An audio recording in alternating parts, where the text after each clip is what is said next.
નમસ્કાર મિત્રો આપણે કંઈક મહેનત કરવા જઈ રહ્યા હોય યા ખૂબ જ મહેનત કરી હોય કોઈક વ્યક્તિ પાછળ યા કંઈક મેળવવા બાબતમાં,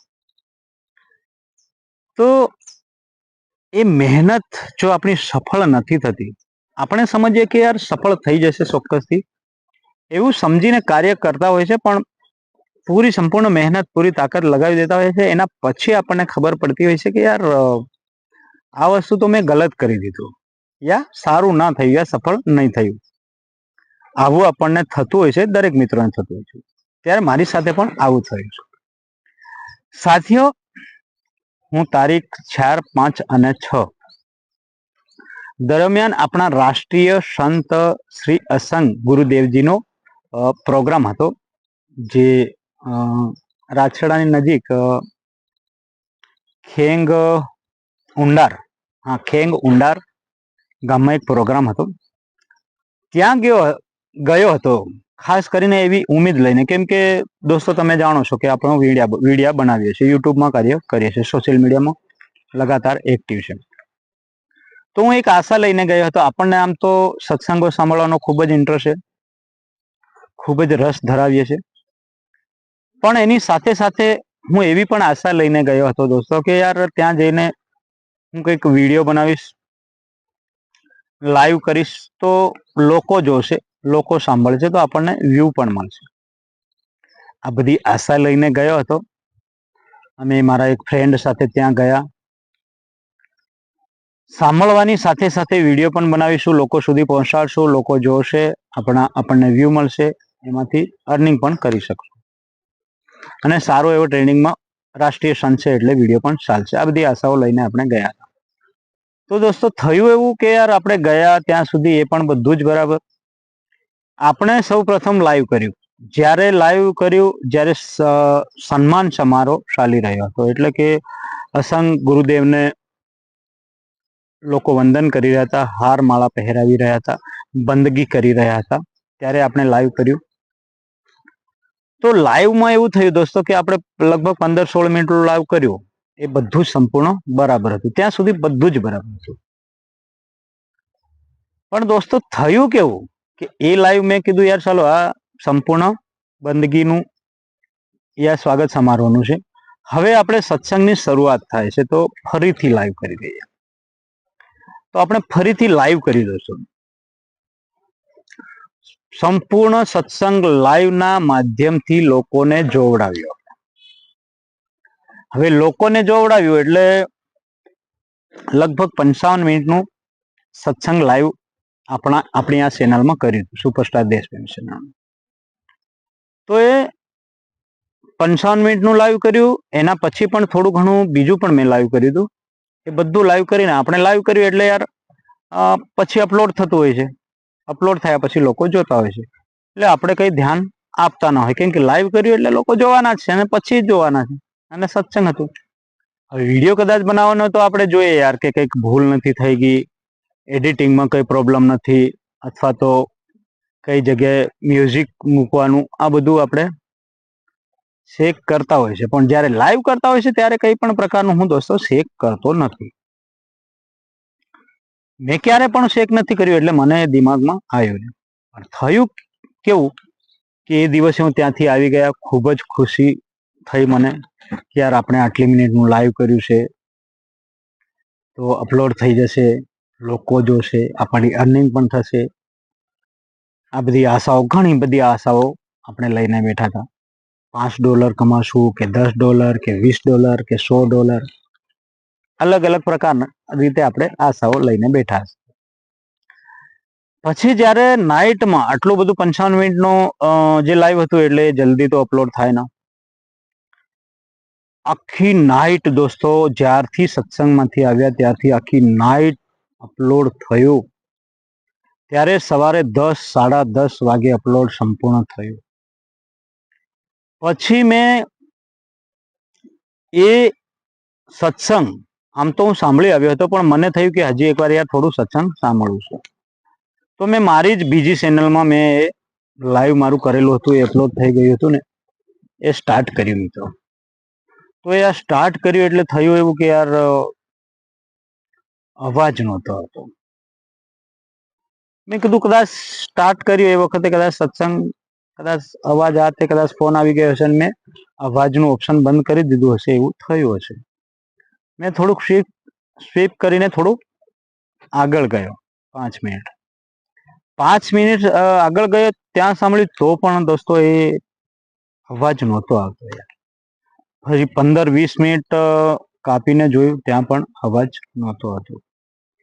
આવી રીતે મેં સંપૂર્ણ 55 મિનિટનું જે સત્સંગ હતું એ બધું જ જોયું, પણ ત્યાં એમાં અવાજ જ નહોતો આવ્યો.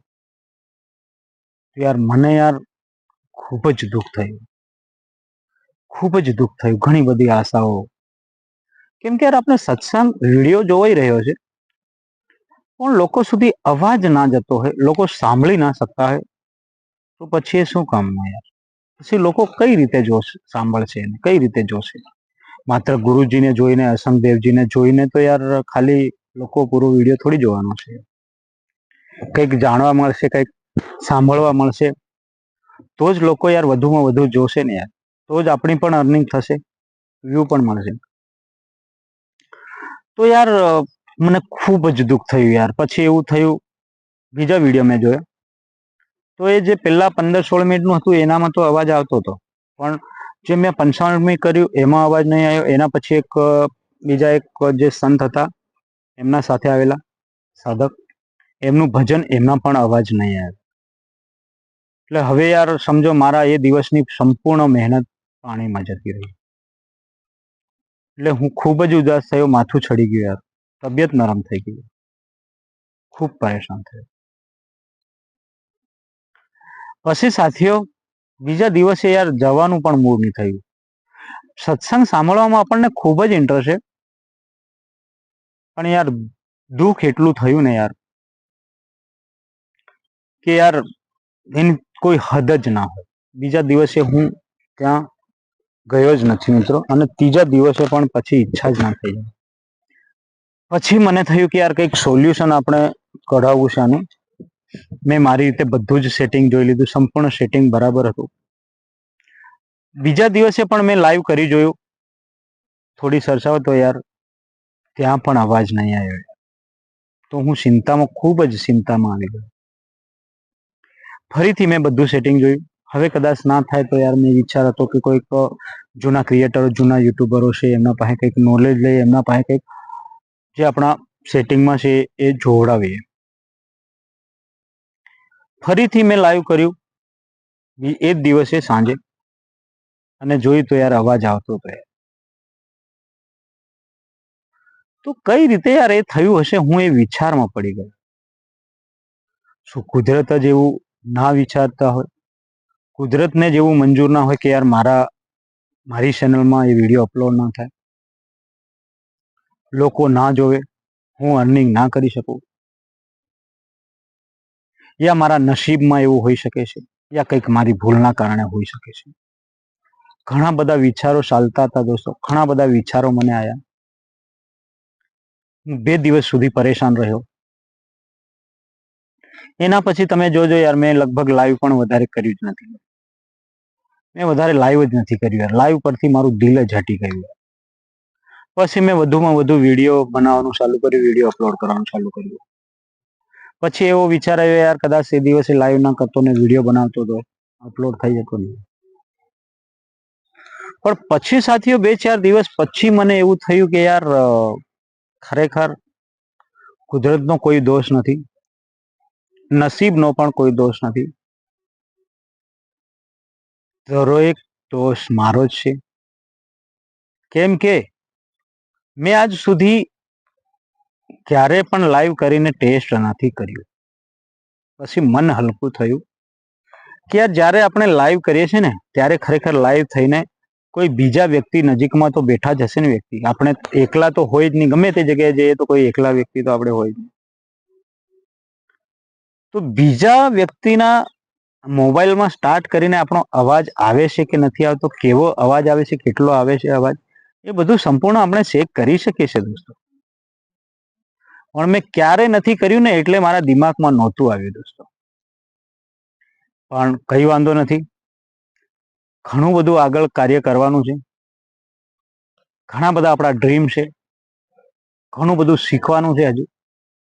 એટલે મને એક શીખ મળી ગઈ, મને કંઈક નવું શીખવા મળ્યું અને જાણવા મળ્યું. લોકોને પણ હું શીખાડી શકું છું. હવે ધીરે ધીરે દોસ્તો આવું કંઈક થતું હોય છે ત્યારે કંઈક નવું આપણને શીખવા મળતું હોય, એ પણ એક ખૂબ સારી વાત છે. એક વિડીયો વાયરલ કરીને યા એક વિડીયોમાં 1000 વ્યૂ કે 10,000 વ્યૂ મેળવીને કઈ હું લાખો રૂપિયા તો નથી કમાઈ જવાનો હતો, કરોડપતિ તો નથી બનવાનો હતો દોસ્તો, પણ હું આ શીખી ગયો. એ જ સૌથી મહત્વપૂર્ણ પ્લસ પોઈન્ટ છે દોસ્તો. એટલે પછી મને લાગ્યું કે કઈ વાંધો નહીં, જે થયું તે સારું થયું. એટલે જ મિત્રો હું કહું છું, જે થાય આપણા સાથે સારું જ થાય છે, આપણને કંઈક ને કંઈક એમાં પ્લસ પોઈન્ટ મળશે જ. એટલે કોઈ પણ પ્રકારની ચિંતા કરવાની જરૂર નથી. કંઈક ને કંઈક સોલ્યુશન આવી જશે. સોલ્યુશન આવ્યા પછી ક્યારે પણ તમે એ પ્રકારની ભૂલ નહીં કરો સર. એટલે કોઈ પણ ટેન્શનની લેવાની જરૂર નથી સાથીઓ. આવું કંઈક તમારા સાથે પણ થઈ જાય તો ચિંતા કરવાની જરૂર નથી, પણ એનું સોલ્યુશન કરો અને એમાંથી કંઈક શીખો મિત્રો. તો તમને શું જાણવા મળ્યું, કેવું લાગ્યું, એ બાબતમાં પણ કમેન્ટ કરજો દોસ્તો. Bye bye.